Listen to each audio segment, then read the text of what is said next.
روز یکشنبه ستاره موسیقی پاپ لاتینی انریکه ایگلسیاس ده‌ها هزار هوادار اسرائیلی هنرش را به وجد آورد. او میگوید برایش صحنه و فرزندان دوگانگیش ثروتی گرانبها است.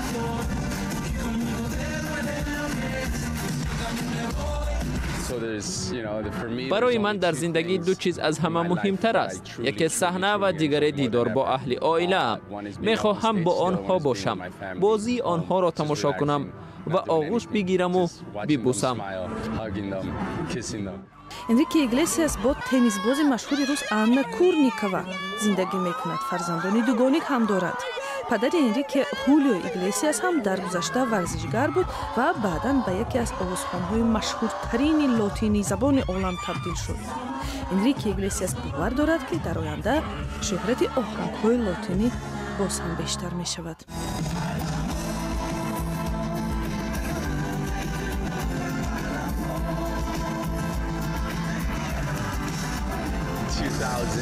در سال 2000 و یا 1999 ریکی مارتین مثل یک ترکش آهنگ‌های لاتینی را روی صحنه آورد. از آن زمان تا کنون رشد این آهنگ‌ها ادامه دارد و فکر می‌کنم باز بهتر خواهد شد.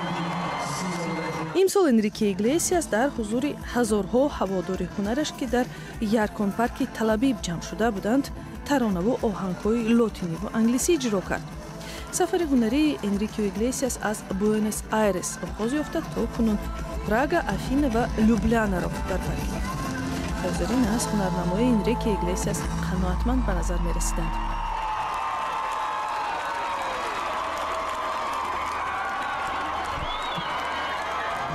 بسیار عجیب بود.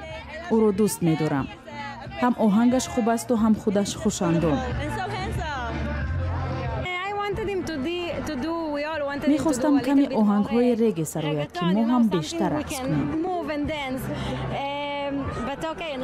خود ایگلسیاس میگوید هیچگاه امید نداشت که مدت طولانی در صحنه میماند و هواداران هنرش هم به او صادق میمانند. اگر کسی به من میگفت که 20 سال آوازخوانی میکنی میگفتم که دیوانه هستی، ولی 2-3 سال دیگر میخواهم هنرنمایی کنم.